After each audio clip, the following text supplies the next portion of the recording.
আসসালামু আলাইকুম। তারা মিয়ার রান্নাঘর থেকে সবাইকে শুভেচ্ছা। আজকে দারুণ একটি নতুন রেসিপি নিয়ে আসলাম, রুই মাছের ভর্তা রেসিপি। আমি চুলায় প্যান বসাই দিয়েছি, দিয়ে দিলাম রসুনটাকে ভেজে নিয়ে এ পর্যায়ে আমি অ্যাড করব কাঁচামরিচটাকে হালকা ভেজে নিয়েছি। কাঁচামরিচ ভেজে নেওয়ার পর আমি অ্যাড করব রুই মাছটা আমি আগে সিদ্ধ করে কাটা বেছে নিয়েছিলাম, বড় বড় কাটাগুলো বেছে নিয়েছি। দেখেন কেমনভাবে ভেজেছি। এ পর্যায়ে মাছগুলো অ্যাড করব।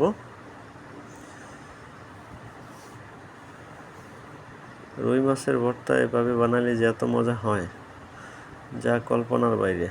আপনি নিজেই একবার বাসায় ট্রাই করবেন। এভাবে ট্রাই করার পরে আপনার কাছে মনে হবে না যে এত দাম দিয়ে টাকি মাছ কিনে এত কষ্ট করে কেটে টাকি মাছ ভর্তা করি। আপনার কাছে মনে হবে যে সবসময় টাকি মাছের ভর্তা আমি খাই।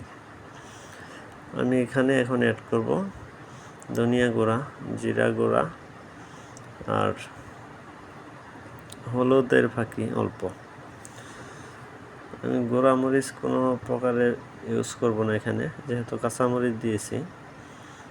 পুরো ভর্তাটাই কাঁচামরিচ দেওয়া হবে। এই পর্যায়ে দেব স্বাদ মতো লবণ। দেওয়ার পরে মাছটাকে সুন্দর করে ভাজতে হবে। আমি 20-25 মিনিটের মতো মাছটাকে ভাজবো। ভাজতে ভাজতে মাছের কালারটা চেঞ্জ হয়ে যাবে। দেখেন আমি 25 মিনিট পরে আবার ফিরে আসলাম। মাছটা কিন্তু আমি কড়াভাবে ভেজে নিয়েছি। এই পর্যায়ে আমি অ্যাড করব পেঁয়াজটাকে আমি আরও 15 মিনিটের মতো কুক করব। 15 মিনিটের মতো কুক করব। দেখেন অবশ্যই এই পর্যায়ে আমি আগুন লো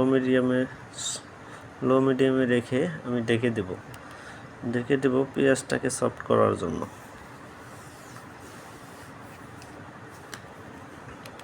দেখেন যত সময় যাচ্ছে ভর্তা কালারটা কিন্তু চেঞ্জ হচ্ছে। তো যারা ভিডিওটা দেখতেছেন অবশ্যই ভিডিওটা স্কিপ করবেন না, পুরো ভিডিওটা দেখবেন। তা না হলে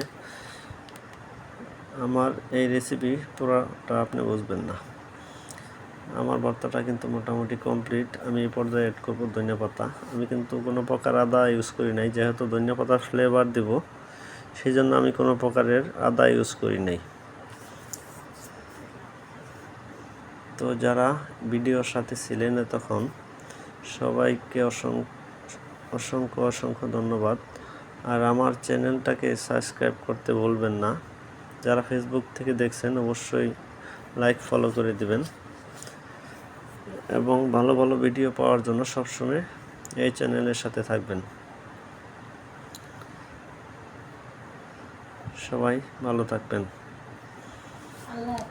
আল্লাহ হাফিজ।